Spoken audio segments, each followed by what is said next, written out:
Assalamualaikum warahmatullahi wabarakatuh. Perkenalkan, nama saya Putri Agus Sri Mulyani.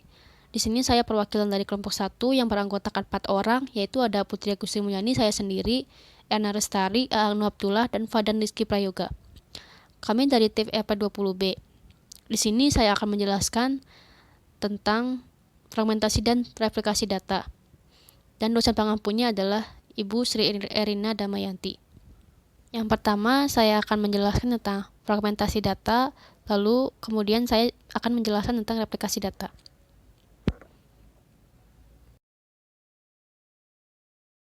Nah, bisa dilihat di sini ada 19 data. Saya mengambil data mahasiswa aktif STB Teknik Industri angkatan 17B. Yang pertama, saya akan menjelaskan mengenai fragmentasi horizontal. Nah, dalam database ini itu di sini ada NPM, nama mahasiswa, alamat mahasiswa, kota, email, dan nomor HP. Nah, fragmentasi horizontalnya itu dibagi menjadi 5 relasi, yaitu diambil dari kota. Yang pertama ada kota Bandung. Nah, lalu yang kedua ada relasi kota Padalarang. Lalu ada relasi kota Cimahi, ada relasi kota Majalengka, dan relasi kota Majalaya. Lalu selanjutnya kita beralih ke fragmentasi vertikal. Di fragmentasi vertikal ini hanya mengambil yaitu NPM, kota, email, nomor HP, dan penambahan tuple ID. Selanjutnya di sini saya akan menjelaskan mengenai replikasi data. Nah, replikasi data yang kelompok saya ambil itu adalah replikasi data satu arah, yaitu master to slave. Yang pertama kita lakukan network and sharing center. Nah, kita setting IP-nya, lalu kita klik properties, lalu kita atur IP protokolnya. Nah, di sini di master kita setting IP-nya jadi IP kelas C, yaitu 192.168.1.1. Lalu kita simpan, klik OK, dan close.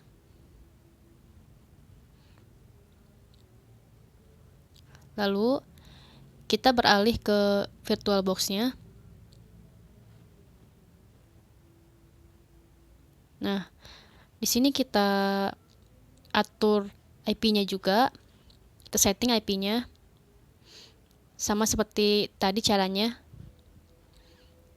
Setting IP, lalu klik properties.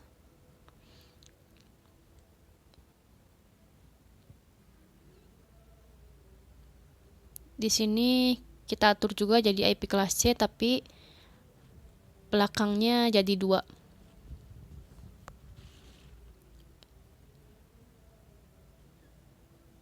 Oke, kita simpan.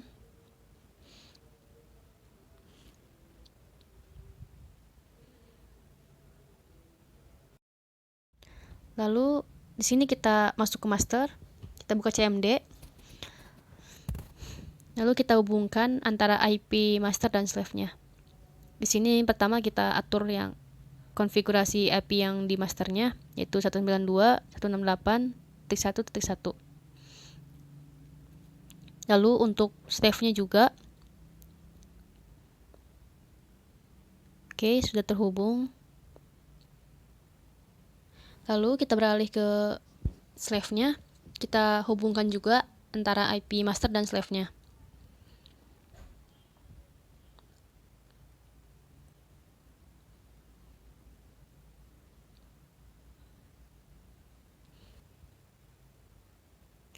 Nah, sudah terhubung antara IP slave dan masternya. Kita kembali ke master, lalu kita masuk ke library explorer. Kita cari folder SMPP di localise. Kita klik saja datanya, lalu kita cari folder yang bernama my ini. Nah, kita klik yang tulisan my ini. Lalu kita coba untuk mengkonfigurasi database-nya di .my ini. Nah, yang pertama kita lakukan adalah mencari server ID-nya. Oke, kita ketik server ID. Oke. Nah, server ID-nya itu 1. Lalu kita tambahkan beberapa script untuk konfigurasi database-nya. Lalu kita ketik saja log strip bin. Lalu beberapa script untuk konfigurasi database-nya, yaitu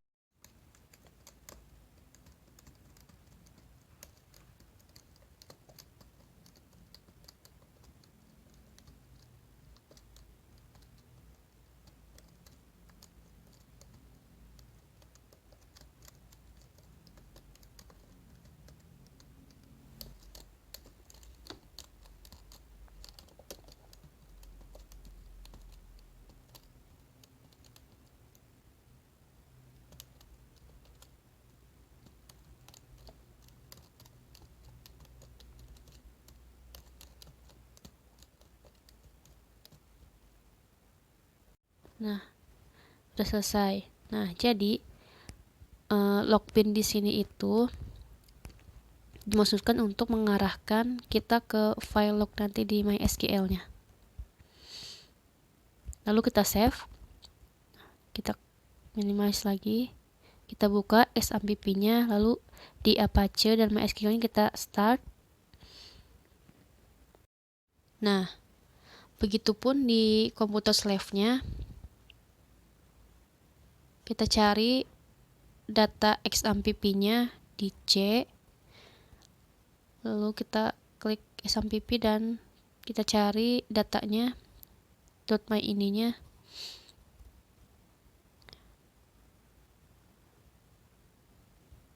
Lalu seperti tadi caranya yang seperti di master, kita konfigurasi juga.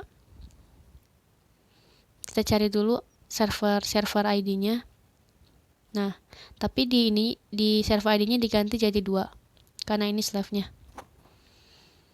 Nah, selanjutnya kita ketik juga scriptnya sama seperti tadi yang di master, logbin-nya.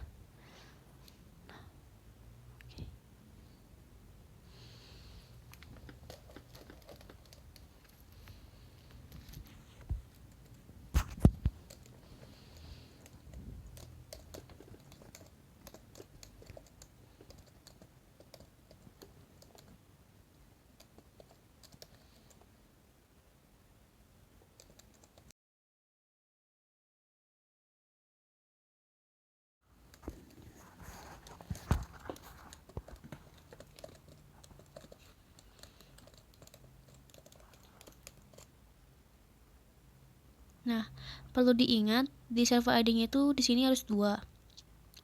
Tapi scriptnya masih sama seperti cara yang di masternya.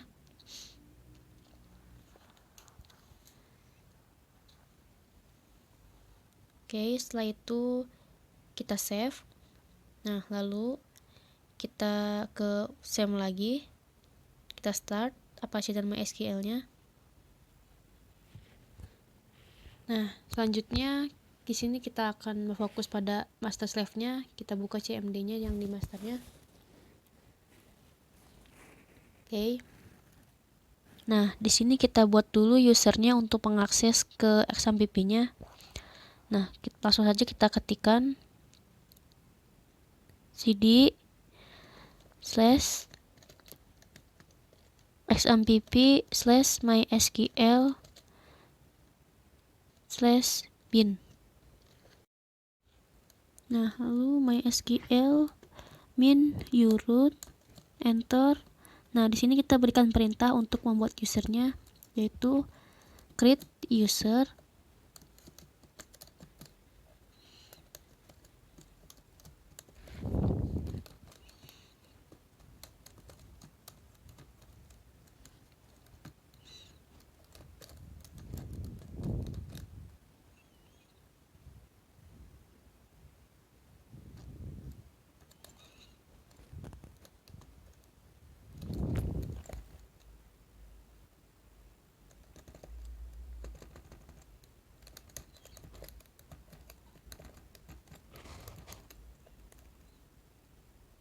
Nah, lalu kita berikan hak akses untuk replikasinya, yaitu grant replication.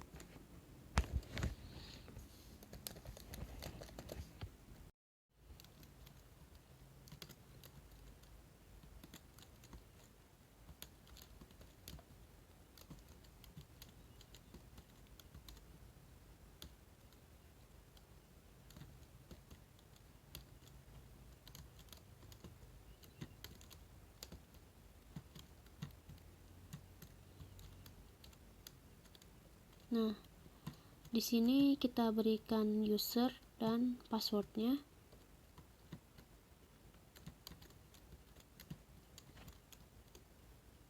Oke, enter.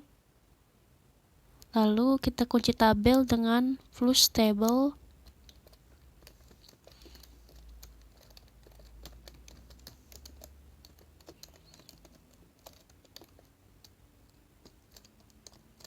With read log. Oke, nah tujuannya itu agar tabel tidak dapat dimodifikasi sementara. Nah, selanjutnya kita cek status masternya. Ketik saja show master status titik koma enter. Nah, di sini ada file log dan posisinya. Perlu diingat, ini adalah file log dan posisi yang akan kita replikasi nanti.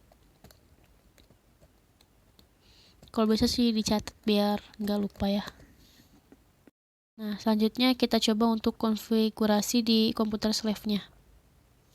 Nah, caranya sama seperti yang di master tadi. Kita hubungkan dulu ke SAM-nya atau MySQL-nya.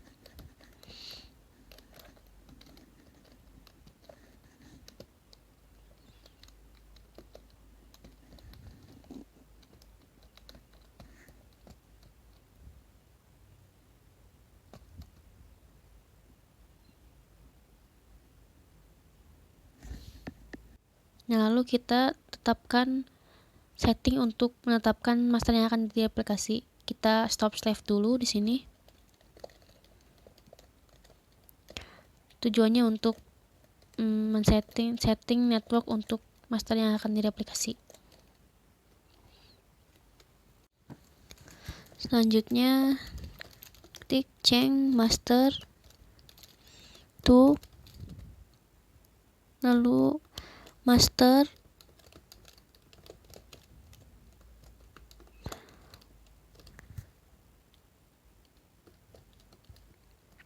di sini kita ketik saja IP di masternya. Nah, selanjutnya ketik lagi master usernya yaitu sister.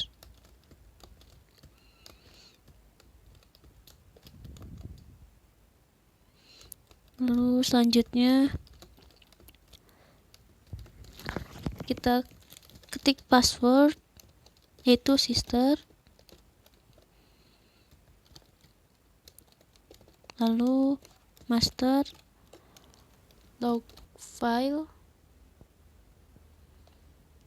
kita isikan dengan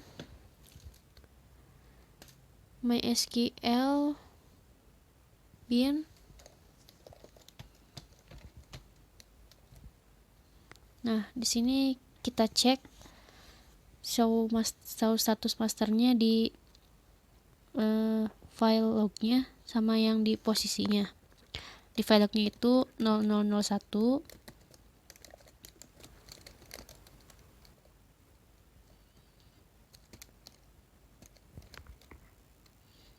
Lalu master log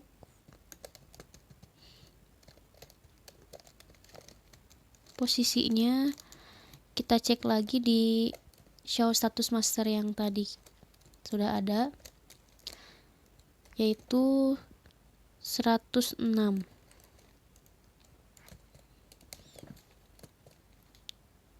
Kita masukkan saja. Enter. Nah, lalu kita coba untuk start slave-nya.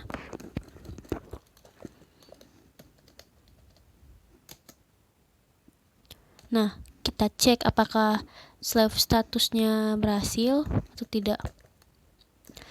Kita coba di show slave status.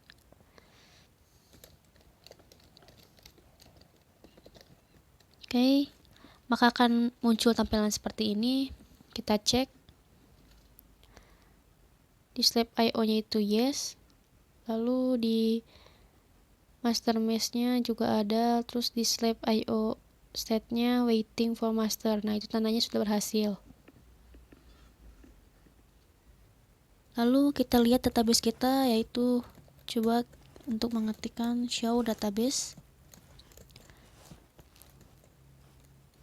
Nah, maka sudah muncul database-nya di sini. Nah, kita coba untuk melakukan replikasi. Kita lakukan uji coba dengan membuat database sister. Nah, selanjutnya kita buka di komputer slave-nya.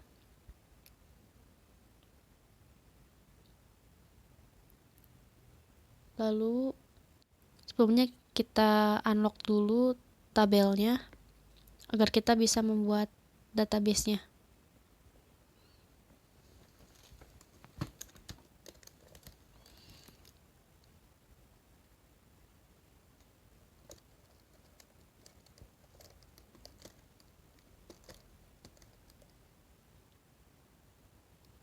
Nah, sudah berhasil. Nah, lalu kita coba untuk melakukan replikasi di DB sisternya.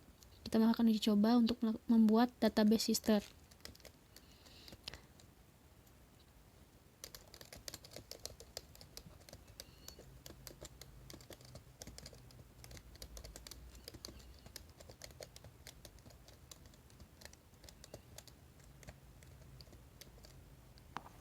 Nah, langsung kita pilih database.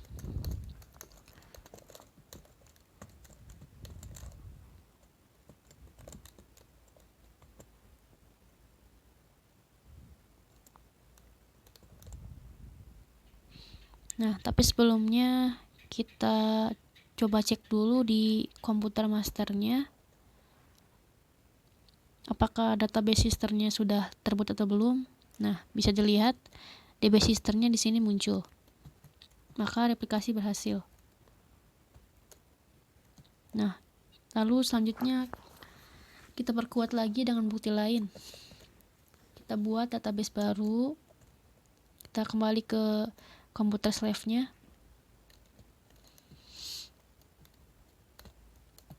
Kita buat database kelompok. Create table kelompok.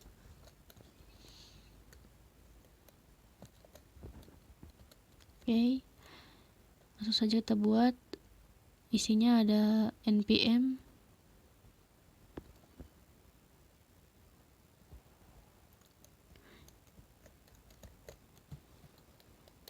lalu ada nama,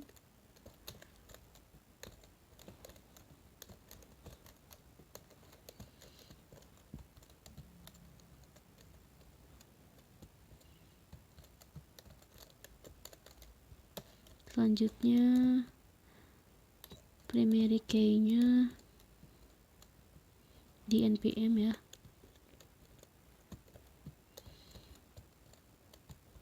Oke, enter. Lalu kita coba masukkan nama dan npm ke tabel.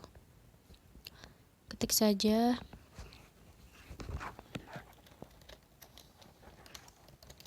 insert into table, itu kelompok, npm, terus namanya values.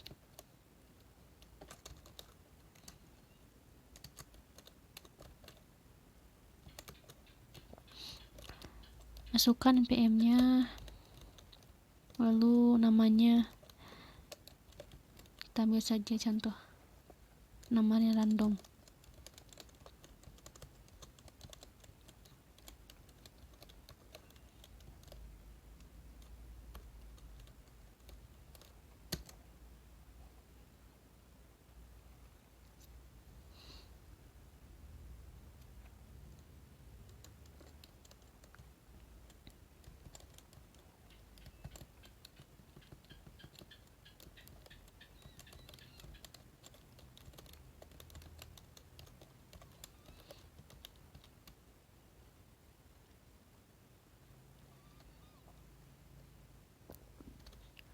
Lalu kita coba cek di komputer masternya apakah tabel yang tadi kita buat muncul di sini.